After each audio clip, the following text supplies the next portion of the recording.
welcome back to ONYX Pages. This is video number 3 in my batch film of my books I read in the first quarter. So I am going to be talking about The Jumbie God's Revenge by Tracy Batiste. This is the third book in the trilogy. What is the trilogy called?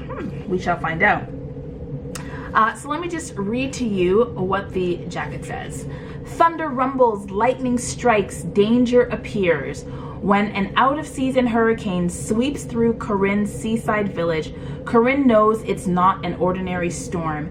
At first, Corinne believes Mama Delo, the powerful and cruel Jumbie who rules the ocean, has caused a hurricane. Then, an even more ferocious storm wrecks the island, sending villagers fleeing their houses for shelter in the mountains, and Corinne discovers the storms weren't caused by a Jumbie, but by the angry god Huracan.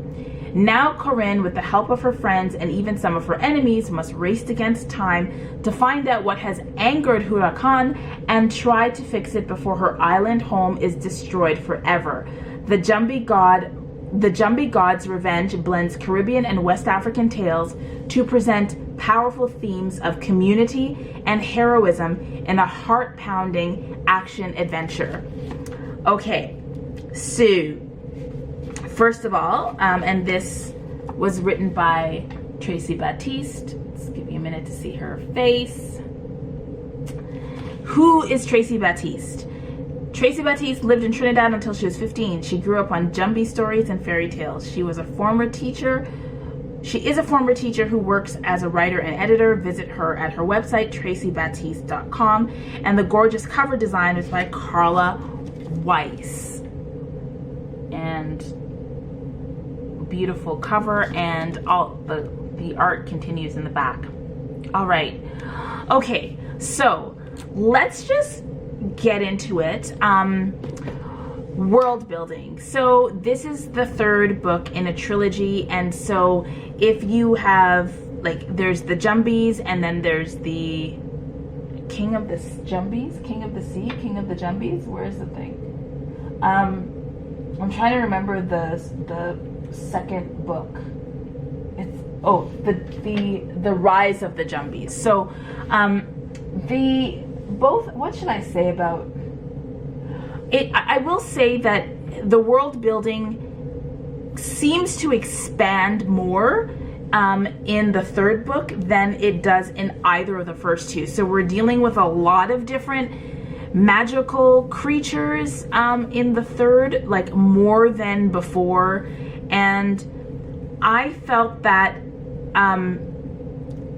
I wanted, because there was one magical creature there's one kind of Jumbie that I was familiar with, because I grew up in a Trinidadian household. My parents are from Trinidad, and so I grew up with stories of different Jumbies, and there's one particular story that I would have liked to see more developed, and it only got introduced in the last book. So I kind of felt like there's so much more going on in the third book, and it's not really wrapping up the way that I wanted it to wrap up. Although it was very enjoyable, the closure that I wanted didn't actually happen. But we are, as we said, we're on the same island. It's a small community. There's a community on land. People living very close, close to the water, people living further inland, and then there's a forest where the Jumbies are, and there's a mountain and this mountain was introduced from the very, very beginning, and so that's sort of the landscape. And then there's the sea, right? And the sea is a character, and it's a place where other magical creatures live, and also human beings have to engage through fishing and on their boats and things like that. And then there's the environment, and what I liked, I think the inscription here referred to family.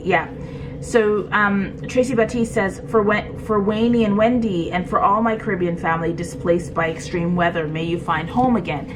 So I mean, certainly in 2021 we are seeing the impact of environmental change on Caribbean countries,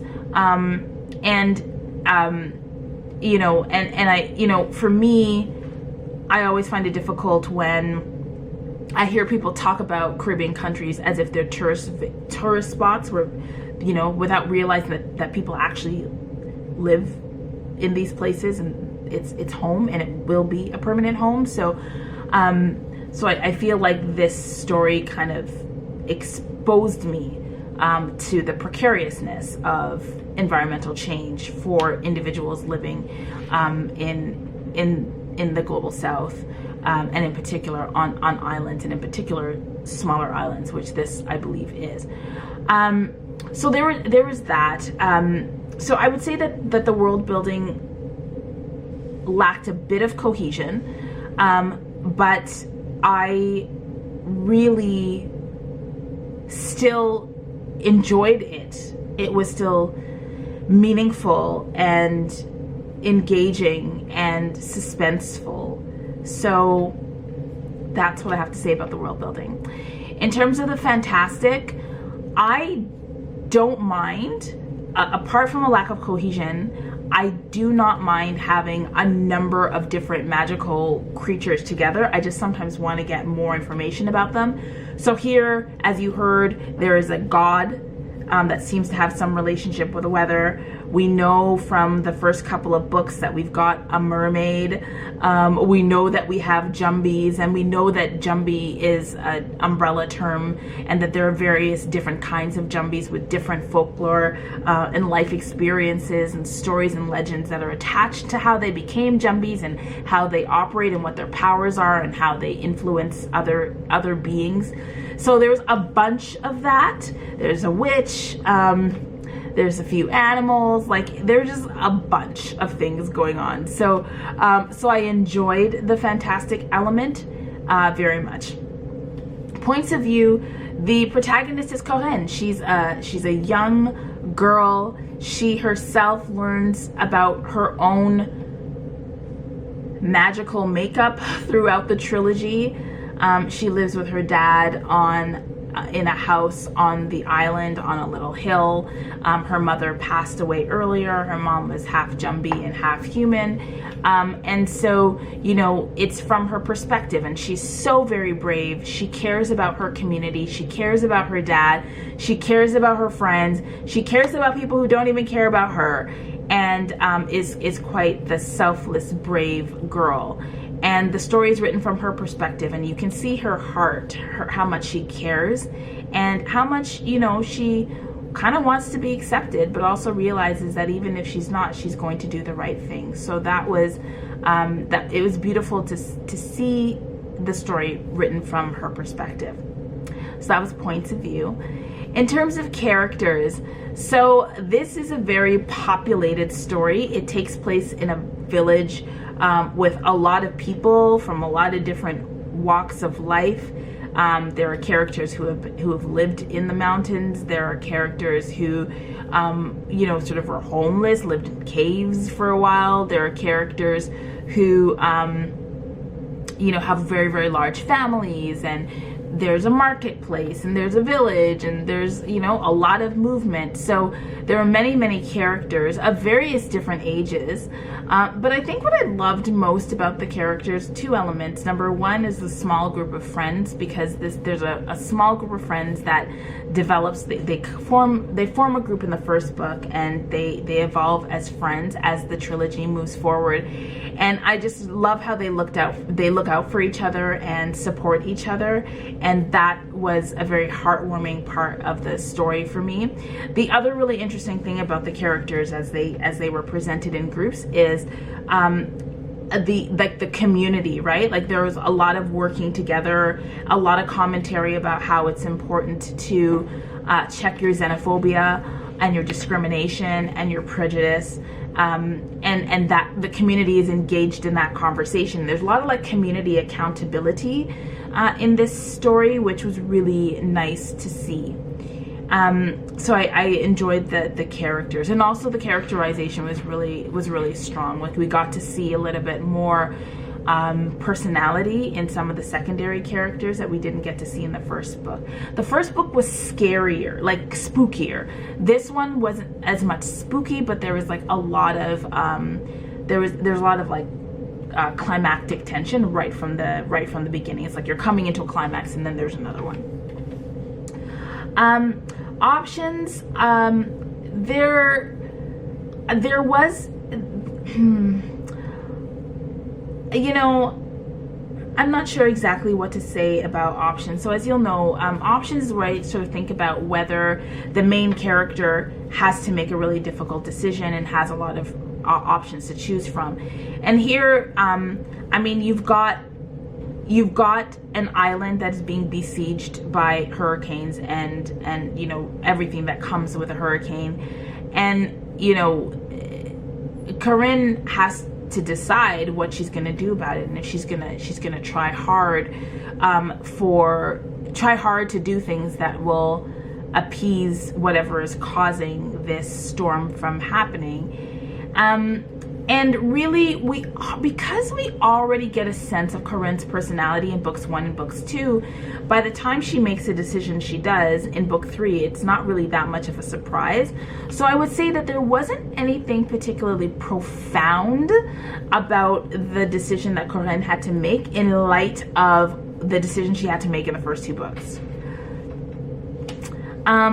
So category number 6 is the relevance to Black queer lives. I don't think there were any queer characters at all, and I don't think there were any non-binary characters.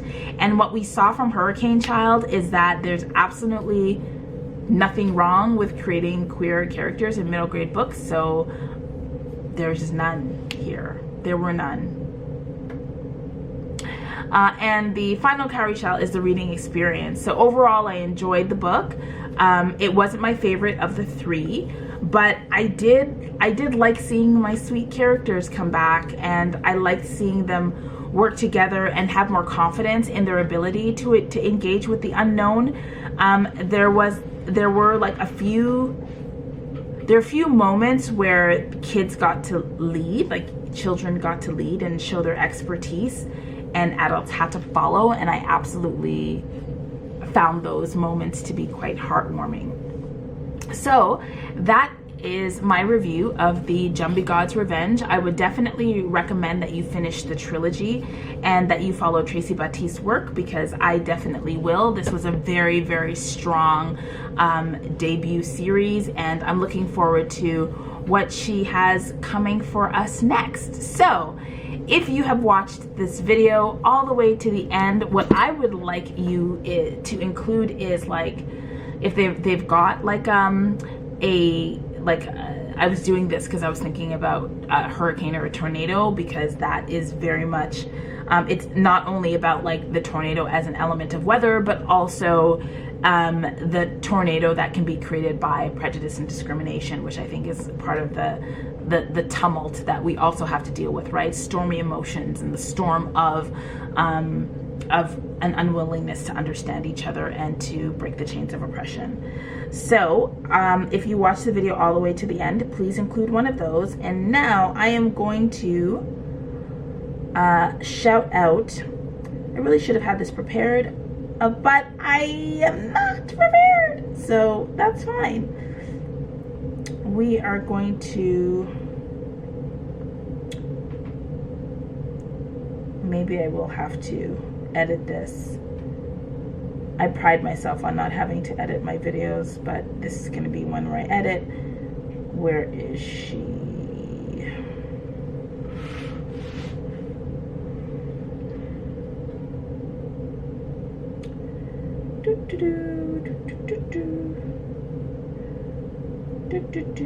Okay, her name is Charity Matlala. Her name is Charity Matlala, and in all of these videos I am shouting out South African booktubers. So Charity Matlala, I just watched her March anticipated releases of 2021, and she talks about The Unbroken, which is over there, by CL. I'm wearing a crop top and I don't want you to see, so that's why I'm not getting up and getting you any books, so that's why. So Charity Matlala. So yes, please, and I'm saying her name wrong because I don't have that beautiful South African accent.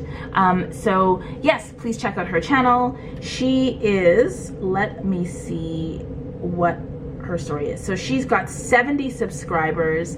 I think she recently started her channel, I want to say. Yeah, so yeah, it looks like, yeah, just 6 months ago, we've got her Booktube newbie tag. And you know how I love to support newer channels, because when I was new and remember when I had like 30 subscribers, and like every day I'd be checking and be like, oh my god, 2017? yes, yeah, I have one, I'm at 38, Toby, I'm at 38, right? So I remember that, and I would love for Charity to have an experience where she wakes up one day and finds that she's got like 1,000 subscribers. How did that happen?